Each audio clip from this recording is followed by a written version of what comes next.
Hi guys. So this one has kind of been a long time coming. I've had this information sitting around for a while. I just haven't had the brain space or the motivation or intentionality of actually doing it. But this is important. A lot of teenagers, young adults now, that grew up in the church, went to Vacation Bible School, have had this happen. This has actually happened to all of my kids, I believe, have had this happen. And that's one reason that I'm putting this information out there. Some articles on this, and so I took the information from those articles and made them into a one topic format. The point of view it's coming from is a church leader speaking. So this is about church hurt, what's been done wrong, realizing what's been done wrong, and the hope of change. Okay, I'm just going to dive right in. I'm going to go ahead and read this. Vacation Bible School, Kids Ministry, and Scaring Kids into Faith. At Vacation Bible School, they are hit hard with the gospel, but not really the gospel. More like a message of, for God so loved the world that God made a place called hell, planning to burn most people in eternal torment. But God loves Christians best, so if you become a Christian, you can escape being tortured by the God who loves you so much. Scare tactics on children are not cool, especially when it comes to teaching them about the reality of the creator of the universe. At the end of the month, they would get a free Bible as an award, and then celebrate by playing in the water and getting baptized, which the kids thought would make their parents proud. This is religious practice, not showing them a relationship with Jesus. Not to mention showing them terrible pictures of Jesus hanging on the cross, making it sound like his death was their fault. So incorporating shame tactics. Sharing with them that other people who don't believe in God are bad people, like LGBT groups, anyone with different lifestyles, different skin colors, different party groups, creating unhealthy separation within our culture.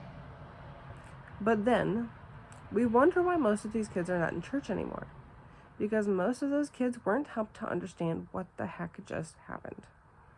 They were just led to believe that once you're baptized, you get to be with this scary God forever. And heck if they wanted that. Nobody told them or taught them about how on earth they're supposed to live a regular life as a believer. Nobody taught them that the fear of the Lord wasn't supposed to be actually fearing him. They just wanted to get the kids saved and baptized, not realizing that we're also using fear against them so they don't want to commit suicide, because then they'll go to hell. But we don't care about their mental health either. So then it's up to the overworked pastor to teach them, but not up to the church as a whole to train the young believers in their faith. So there's Sunday school and Bible school, but those classes just keep teaching you that all you need to do is accept Jesus.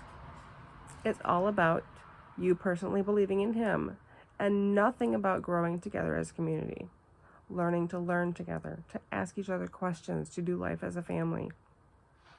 Now there's a disconnect between the label of being a Christian and actually acting like Jesus.